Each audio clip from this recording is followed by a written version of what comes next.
Trigger. Breakdown of the 2018 peace deal in early March 2025. Clashes erupted in Nazir County between the National Army and the Nuer-dominated White Army militia, widely seen as allied with Vice President Riek Machar. Starting on March 3rd, the militia seized a military base, forcing evacuation and provoking aerial bombardments. This violence spiraled, with unrelieved helicopters coming under fire, resulting in the deaths of UN personnel and dozens of soldiers. Around that period, the government detained Machar, his family members, and several opposition-aligned officials, effectively suspending the peace agreement. Regional involvement? Uganda deployed special forces to Juba in early March on behalf of President Kiir's government.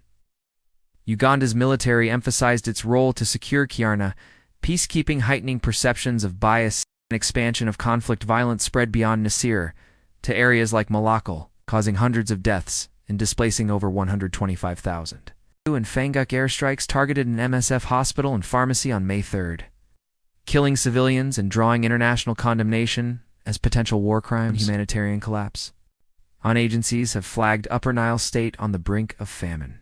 Nearly all counties in emergency hunger levels, 32,000 people facing catastrophic food insecurity. AP News. Overall, more than half of South Sudan's 11.5 million population faces acute food shortages. Political fallout and diplomacy. The UN Secretary-General and UNMISS chief have warned South Sudan is teetering on the edge of a return to civil war, urging adherence to the peace accord. Juba Mir plus 8 United Nations peacekeeping plus 8 key embassies have temporarily closed. The U.S. withdrew non-essential staff and revoked visas amid concerns with IGAD-ONR actively mediating, but significant progress is stalled due to mutual distrust between Kiir and Machar. New leadership and military shifts in July 2025. President Kiir replaced Army Chief Paul Nang Majak with Dao Adderjong amid ongoing clashes with the White. Machar remains under house arrest since March. Officially accused of incitement and allegation, his party denies Reuters. Current situation and outlook. South Sudan is now in a visibly deteriorating state.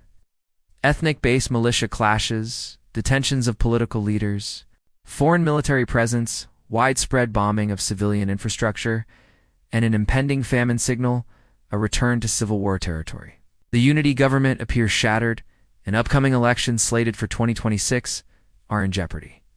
Without decisive de-escalation, particularly through full reinstatement of the 2018 peace agreement, transparent dialogue, and restoration of unified armed forces, the country may slip into a broader war, with grave humanitarian consequences.